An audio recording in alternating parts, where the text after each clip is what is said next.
That's why Tesla was ahead of the curve when they were Yeah. doing FSD. And, then you look at Waymo, or you look at, in the past, Cruise or Zoox, where they're having to basically send vehicles as test vehicles to collect it. I mean, the reason Elon was ahead of the curve with Tesla is because he was able to just have drivers like us, Yeah.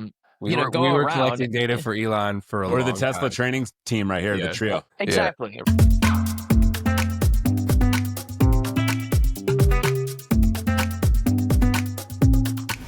Kevin, here we are, founder mode. Welcome back. How are you, buddy?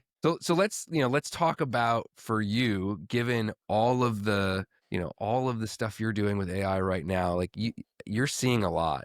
Talk to me about AI first product design and the strategies that founders need to kind of adapt, stay ahead, and just like not, we just talked about being too early. Like, it's very easy right now to kind of come upon it late. Like, what do you do? Yeah, I think it's interesting. I think there's a couple things. I think looking back, historically, like there was opportunities, we had this kind of machine learning sort of like bent, and, you'd have a data scientist and you'd have like machine learning engineers, and they'd build features, and then you'd train a model, and it was incredibly slow and incredibly manual. And I think the magic now is these LLMs understand, obviously, large language models understand natural language. And so a lot of the way we design and think about things today is like, how can you collect enough context, and how can you collect that in a natural way, so that you can let the LLM just do the work? And what you're sort of amazed with is like, okay, if you give it a reasonable response, or a reasonable sort of request with enough context, the actual responses are pretty good. And so I think that's the first thing, is how do you get enough context, and how do you just like let the LLM do its thing? Right. And then you start getting into the nuances of like, how do you make sure that it responds in the guardrails that you have? Like, one of our companies is doing AI voice for medical. And so there, like, the chance of it getting off track and like confusing one very complicated prescription regimen with another one is high. So you have to be very careful of how you structure those sort of kind of calls into the LLM or something like that. And that's a highly regulated space, so you have to be really careful that you don't But I run think afoul. the reason, though, is that I think, and you've seen this, like, things that are easy are now just not even, that are just gone. Yeah. And things that are sort of like hard are now easy, and things that were impossible are now hard. And I think the part that is important, and what I think, is we debate internally in our companies a lot, is like, are we doing stuff that used to be impossible, or is on the edge or fringe of hard to impossible? Because if you're not, there's a good chance that whatever momentum, whatever traction you have, once it's brought to market in public, will be, essentially an AI wrapper company. It will get knocked off. That's There's no the moat. debate. Is it interesting if it's just a wrapper? I think I saw a post from YC being like, they're all rappers. Like every single one on the list of the latest batch was like, they're rappers. So is it enough to build a wrapper, or do you need your homegrown LLM and data set and data model? Yeah, I love what you just said a moment ago about things that were hard are now easy. Things that are impossible are now hard. And I think that's, and are you working on things that used to be impossible that are now hard? Because like that is a moat. Let's get into it with our guest today. We're thrilled to have Ritwik Pavan on with us. He is a serial entrepreneur. He started a company called Vade, then Krava, and now he has his third venture called Fragile. We'll talk about some of that work in a moment. And he's just tackling these hard problems, especially in hardware, software, smart cities, modular construction. Exciting guests on the podcast today. And I'm just stoked to have him. Ritwik, welcome to Founder Mode. It's great to have you here. Great to be here. Thanks, Jason. Awesome, man. Well, yeah, it's cool because we met, a while back now. We met through Hampton, and actually met Jason through Hampton, which is kind of cool. Little Hampton pod today. We were at a retreat. And so, yeah, little Hampton shout out. But it was good.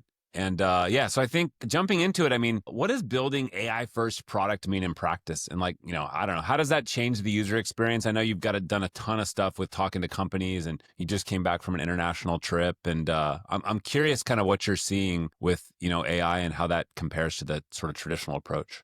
It's a good question. So I think the most interesting part about AI first when it comes to, let me get into like consumer products specifically, is just there is no one size fits all. I'm seeing so many different broad applications when we're looking at AI first. I mean, today I just featured a consumer product where it's basically it's an AI tennis player. So basically, it's able to do all sorts of different swings based on like what you're trying to practice for, and it's an AI device that basically gives you a tennis player, and then eventually they're evolving to pickleball. There's another AI device I've featured before where it's an AI chess player. So, I don't know if you've ever played chess.com, but Oh yeah. you play on your phone and you're moving the pieces. Now imagine actual chessboard where the pieces move on its own, and Magnetic. it's magnetic and it moves on its own, and then it's able to teach you instead. So basically you have a trainer across the world, a AI trainer too, Yeah. where it's like training you on how to play. So it's got the voice and everything else, and it shows you how to play.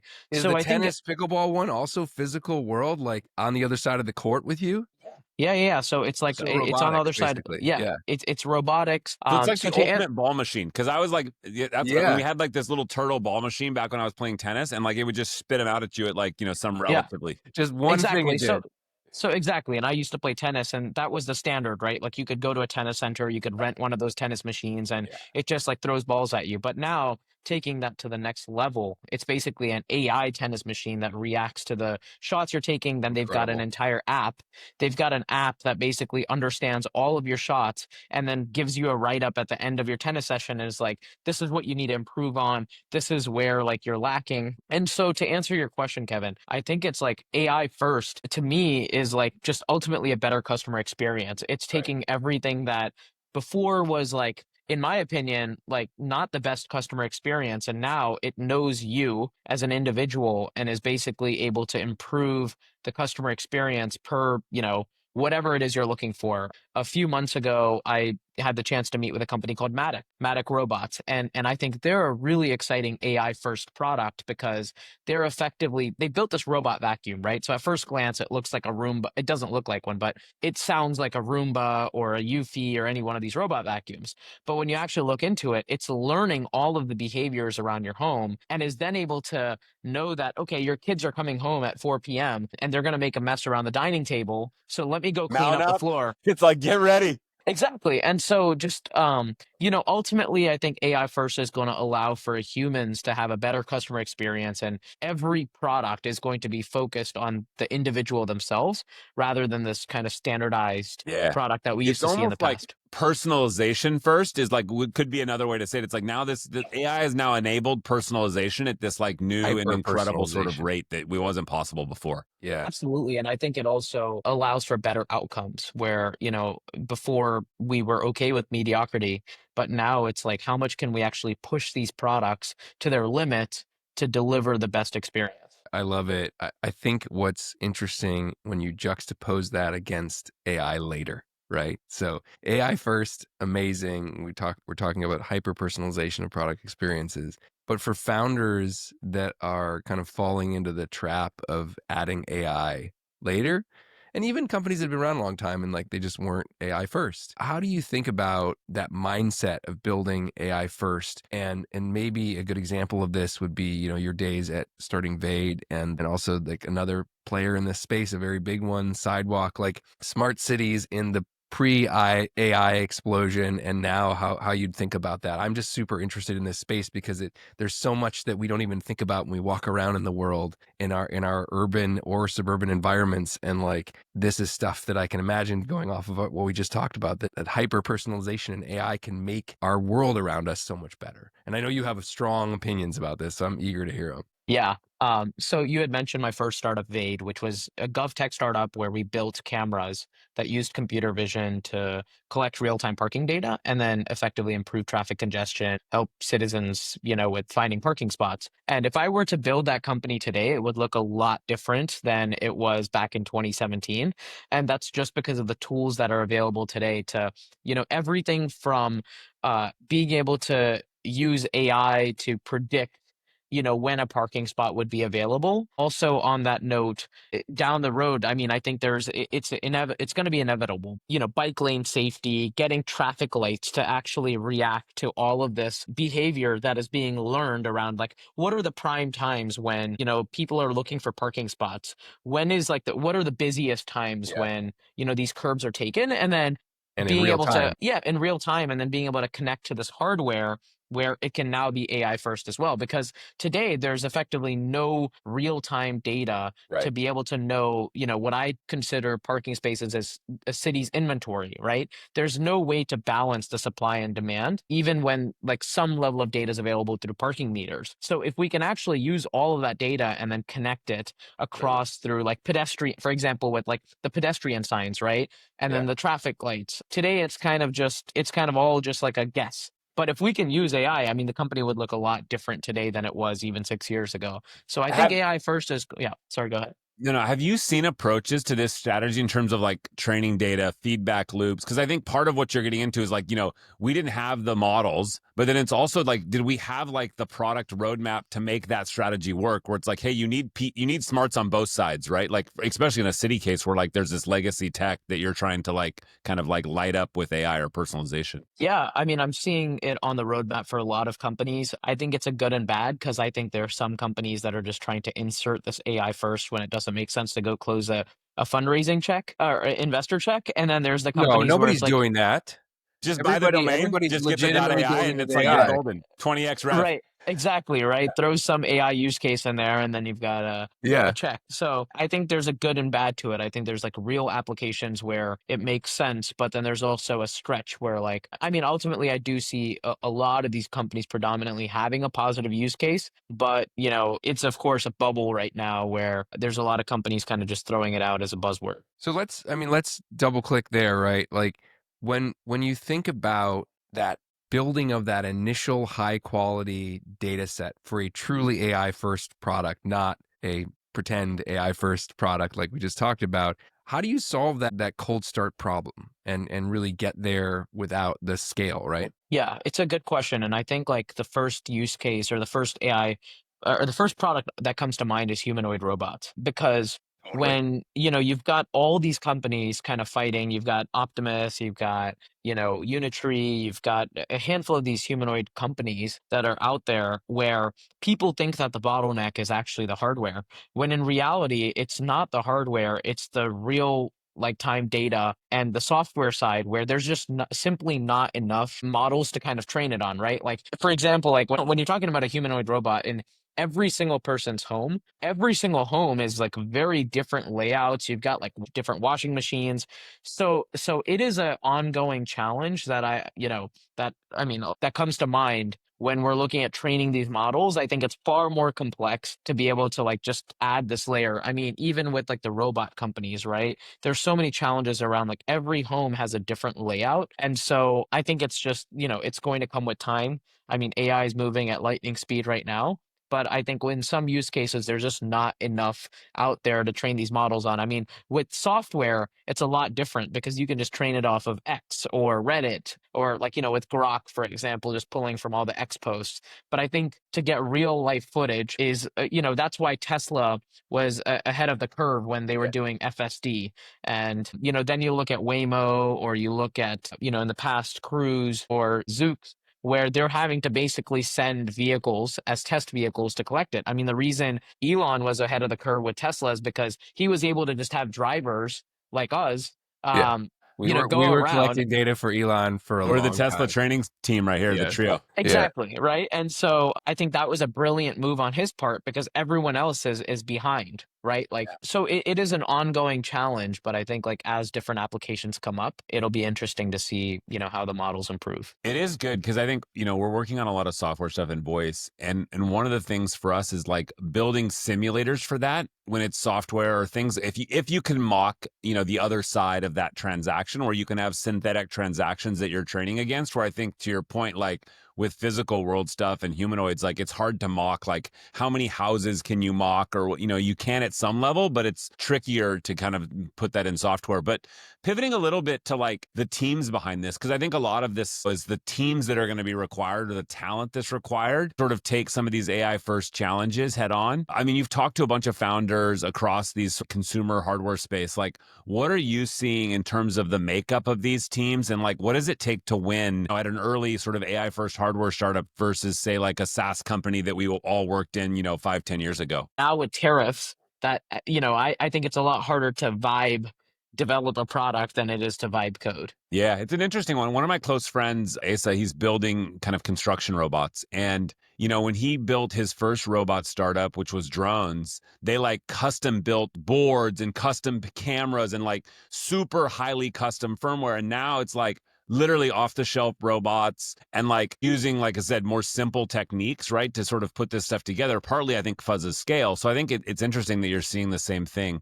And the thing that for him, it's about how quickly can they ship. And so I think you mentioned this, like, hey, people buying stuff on Alibaba and kind of like, rebranding it and then just shipping it. I'm curious what you're seeing in terms of the speed of getting stuff to market. And then how does that impact like the ethical concern of like putting a vacuum in my house that maybe, chasing my dog down or my kid around versus like, spending a little more time making sure that that thing's got the safety controls to not, Elon's had some challenges with this as well. Yeah, I think the biggest thing that I have seen is that people are rushing to get to market. And because of that, oftentimes the product that you see advertised, people are pushing towards like marketing first companies rather than product first, which I see as like a big problem because, and of course, like Elon has done this in the past, but I think with Elon, like that the product is going to get delivered. It might be like 8 years late, but it's going to get delivered, right? I think that's unfortunately not going to be the case with a lot of these other companies where, they set the price even before the product is out of manufacturing. And then they've got this entire video where it shows the product at its V10 Yeah, when I they don't haven't understand why built it. my Cybertruck wasn't, what was it, 50 grand? What was the number it was supposed to be when he Maybe announced that's it? the vibe coding of hardware is you release a YouTube video on X. Yeah, which like I get it from like getting customer feedback as soon as possible before investing, millions of dollars to building the product. But at the same time, I think like showing the V10 and then customers getting the V1 version oftentimes leads to like lack of trust as well. I mean, this is something you even see with the FSD, right? People are like, Yeah. "Oh, why is the car not driving itself and picking me up today? Why did I pay $10,000 for this?" And so, except there's some level of trust that has been built up within Tesla that has not been built up with a lot of these newer AI wearable companies, for example, right? So they launch the product on X. It goes viral, gets 1 million impressions, and then it's going to take a year to get the product, right? So at that point, who knows where we're going to be in AI? At that point, Meta, you might as well get a Meta Orion. So How do you think about the housing crisis and how technology and AI can help create more affordable housing at scale? And I'm just curious your thoughts on other tech startups in this space, since this is a couple companies ago. Like, talk to me about Cover if you're familiar with that. I live outside of LA, and I know Alexis and that team. Like, I think it's very interesting, this space, and you have a ton of experience in it. yeah, I think modular construction, as a whole, is necessary to be able to accelerate the speed at which construction is going to be done. Hover is an excellent example. In terms of AI itself as an application here, I actually think the number one use case will be in permitting and regulations because um, just to sift through all of the regulations and permitting that goes in housing per county, not even per like city, right? Like per zip code is just such a tedious process. And and I think this goes in with like Doge and everything I that's, knew we being were done, going to go there. everything to do, that can be done to cut regulations. Today, we're not there. And a large reason why in SF and these other cities you're not seeing more housing is because of the fact that it's so complex to even go get a permit. And so I think the biggest application initially is going to be being able to understand, what are the regulations that exist within the zip code, and then being able to, quickly get permits out, and then also know whether you're in the confines of being able to like, get X house or X design built. And then to kind of take that to the next level, what would be really cool is, the AI, basically you use AI to understand all of the regulations, and then it can put together a floor plan for your house and say, okay, this is the plot of land where you want to build a house, build me a house or build me a, whatever, an office based on the restrictions that you understand in the zip code. Like, that's just an idea that came to mind right It works now. to like backs into the hard space versus the like setbacks and all that sort of pre-calculated. I mean, it's pretty awesome because I think when we've done some of our permitting up here in the Bay Area, it was like wild, right? Like how long? I mean,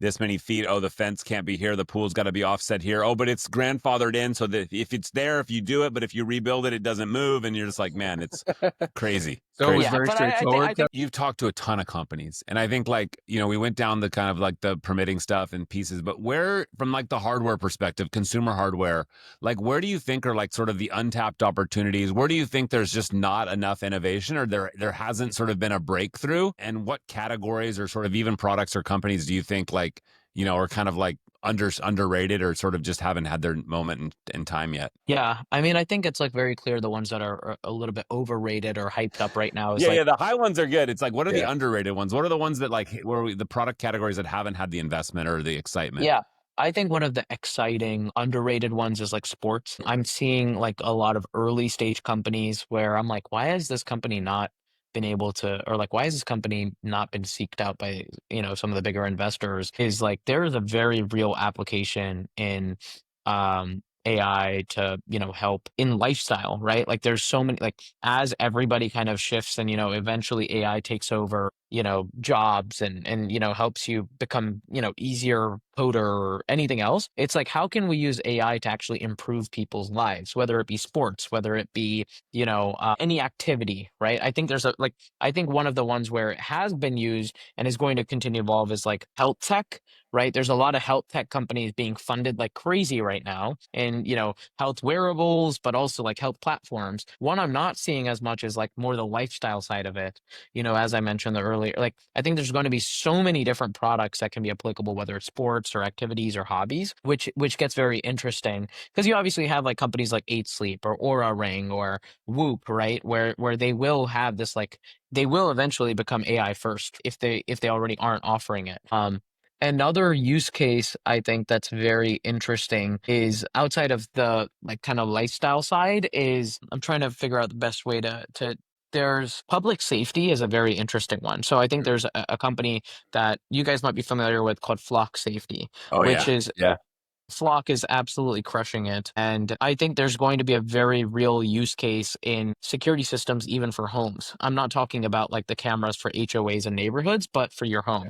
I forget, it's a very prolific founder. And I think in Miami, I'm forgetting who it is. I think it was the A Star founder, somebody that's doing like this deterrence of, crime in your home. But like there could be, we could take AI to the next level for like break-ins, right? Like what if we're now able to use that to actively like deter criminals? So I think there's going to be a real application in crime, public safety, but also like just, home access control. Like what if we could take Ring or, some of these other secure ADT or some of these other security systems to the next level with AI? I love the focus on lifestyle and public safety. I think these are interesting categories that I agree I'm not seeing nearly as much interest and excitement. So as we think about maybe just shouting out to the founders out there that are building this, Ritwik, you've been very successful at raising capital. So when we talk about how early stage founders and these AI first companies that are doing super innovative, cool stuff, how should they communicate that vision to their investors and ultimately customers without overhyping and to land that big, first check, or maybe the A round, the B round, right? The thing that gets them to escape velocity. Yeah, I think it's so. Also, you just reminded me, one of the other underrated ones is AI with manufacturing or just self-building. One of my favorite companies is Bamboo Lab. If you guys are familiar, it's like the top 3D printer company. But one of the exciting parts about it is, what if you could use AI, but also like this whole manufacturing side to basically build products on your own without and like having to go reach out to a factory, and get parts and components done, and then it takes like 3 weeks to deliver. So the Completely reason I upend the mention CNC business, basically. yeah. So the reason I'm mentioning that point, Jason, is because to answer your question with fundraising, I think by being able to have founders build these AI first companies, it allows them to potentially have a recurring revenue channel. Oftentimes, hardware was looked down upon because it's like one time cost, very difficult to get out to market. And then once you get it out to market, like now, how are you actually making money, getting like recurring revenue?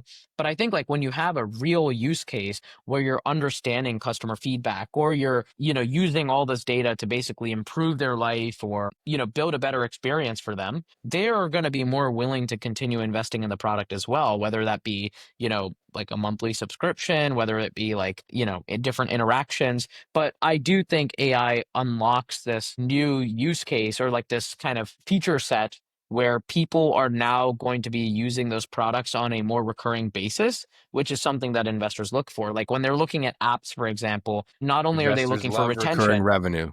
Yeah, and with apps, they're not only looking at like retention, but they're also looking at like how frequently is this app being used, right? Like activity wise. And I think that just improves radically when you're able to have this AI bot or like this AI system, for example, with the tennis, like just showing, all the like where all you hit it, but then like what can be improved in real time. So in terms of like how I would pitch it to investors, I would just, try to tap into the long-term use case of the hardware products rather than just like, hey, we're building this product and it's going to help people do X, Y, We're not Z. It's like, transactional. We're building a relationship with the user. yeah, Yeah. No, and I think the cool thing about that is, I mean, it kind of takes hardware from this one-time thing to now be a subscription of there is a subscription that makes sense there, right? And so the hardware can just be like amortized over that and then personalization and all that. So I mean, Ritwik, this has been an incredibly insightful, time with you. And I mean, I really appreciate you sharing all the different pieces here. And I think your sort of breadth of knowledge of this consumer hardware space in particular is pretty amazing. And, seeing all the videos you do and your newsletter is obviously pretty impactful. So where can people find you and follow more about your work? it's been great chatting with you guys. I'm on Twitter. It's just at Ritwik Pavan. So RITWIKPAVAN. I also write a newsletter weekly sharing exciting consumer product launches. It's called Hardware Herald. So you can just go to hardwareherald.com. It's been incredible to see that grow over the last year or so. Thanks for Appreciate it. Thank you. Glad to have you on. Thank you guys. That conversation with Ritwik was a like true masterclass in building, I mean, intelligence from the ground up. And I think for me, if you're just treating AI like a feature and you bolt it on later, like hopefully that shifted your perspective, right? And now you realize that like you really have to think about, if you're going to do AI, have it lead with AI, and then how do you have that integrated in a way that makes the most sense? And so let's recap a few of the things that he went over. I think first was this notion of AI first hardware is really this hyper personalization, right? Like every piece of hardware now feels like it's very much for you. And it's that real time user experience that just gets better and better as you use it. But to build that, we need really good training data. And so he talked a lot about the quality of the training data and not necessarily the hardware, but it's like that becomes the chief growth bottleneck, right? What is that ability for you to get accurate training data to then be able to convert that back? And the winning devices are going to really be integrated, right? It's that hardware, software, ML. It's like, and the talent that you need to go put those together, you're no longer going to have just one type of engineer. The full stack is now really starting from like mechanical engineer, electrical engineer and all of that. And then I think that he highlighted this notion of like, where's the white space opportunities, right? So this idea of lifestyle sports and just lifestyle in general. And then how does that bring AI driven stuff into the home, public safety, maybe self-manufacturing tech? And then finally, like it just converts these one-off gadgets that, you used to buy something off the shelf hardware. Now it's a subscription business and investors are going to love that, right? And it's just the size of these businesses and the value of these businesses is going to continue to advance. Nailed it. It's a lot of wisdom packed into a short amount of time. So if you found this conversation valuable, do us a favor, share it with another founder or builder who's navigating the world of AI and trying to build AI first. And make sure you're subscribed, because the next time on Founder Mode, we're also tackling a pretty interesting trend, hacking direct-to-consumer growth with a surprising strategy. So you can find links to everything that we talked about, including how to connect with Ritwik, in the show notes. And just thanks again for tuning into Founder Mode. Remember, don't just add intelligence, building around it. Build smart and build now.